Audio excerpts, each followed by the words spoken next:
could be developed using the terms mentioned in the Quran and Sunnah.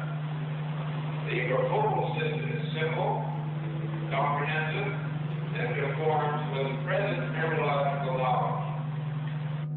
Intensive studies of the Quran and Hadith in the last 4 years have revealed a system for classifying human embryos that is amazing since it was recorded in the 7th century AD.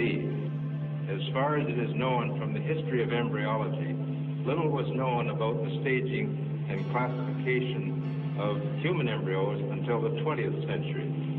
For this reason, the descriptions of the human embryo in the Quran cannot be based on scientific knowledge in the 7th century.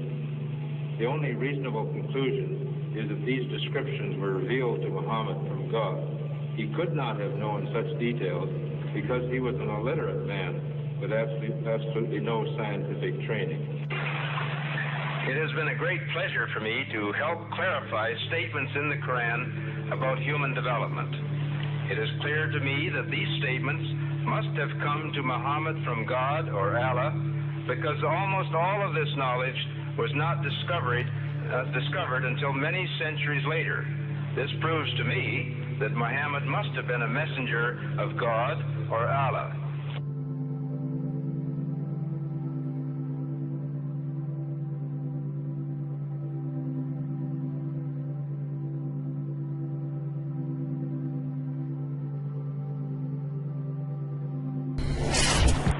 In substance, the Quran describes not only the development of external form, but emphasizes also the internal stages, the stages inside the embryo of its creation and development, emphasizing major events recognized by contemporary science.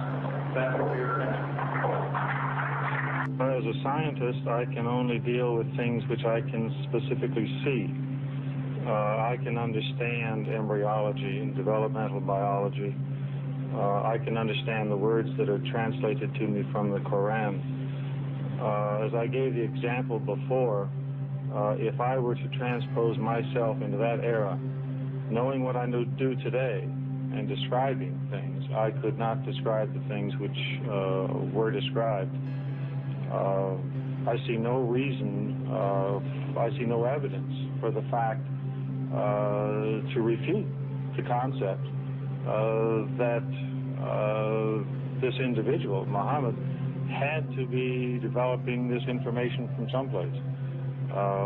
So I see nothing here in conflict with the concept that divine intervention was involved in what he was able to write.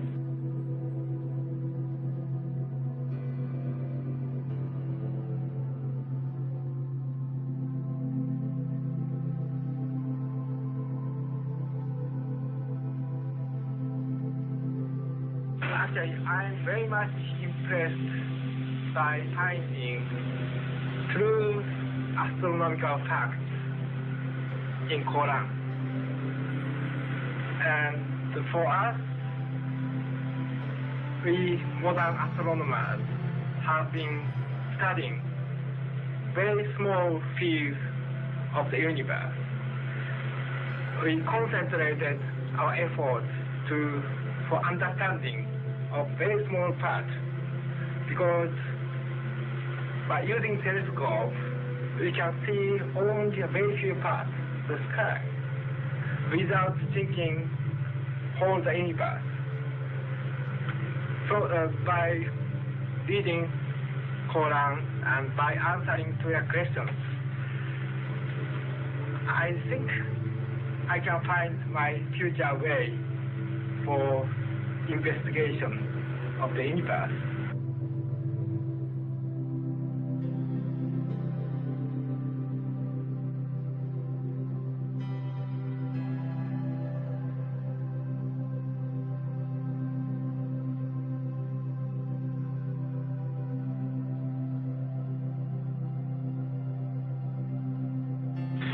The way it was explained to me is that Muhammad was a very ordinary man.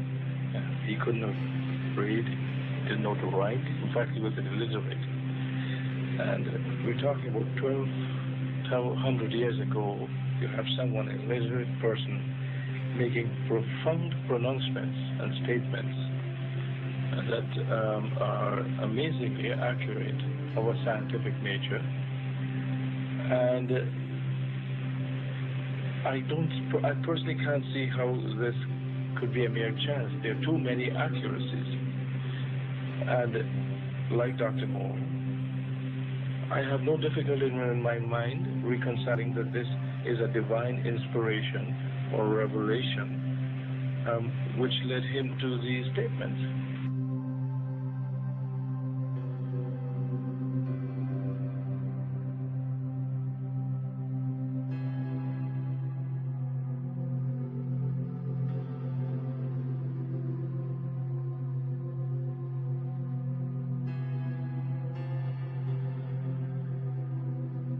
So the two hadiths that have been noted furnish us with a specific timetable for the main embryological development before 40 days. Again, the point has been made, I think, repeatedly by all speakers this morning. These hadiths could not have been obtained on the basis of the scientific knowledge that was available at the time of their writing, and hence could support the hadiths reflecting the knowledge of God. It follows, I think, that not only is there no conflict between genetics and religion, but in fact religion that guides science by adding revelation to some of the traditional scientific approaches.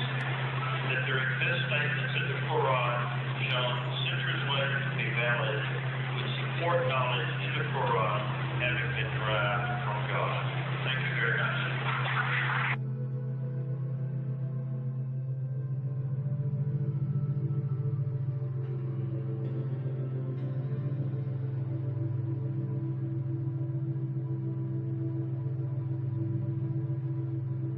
Relatively few ayah is contained a rather comprehensive description of human development from the time of commingling of the gametes through organogenesis.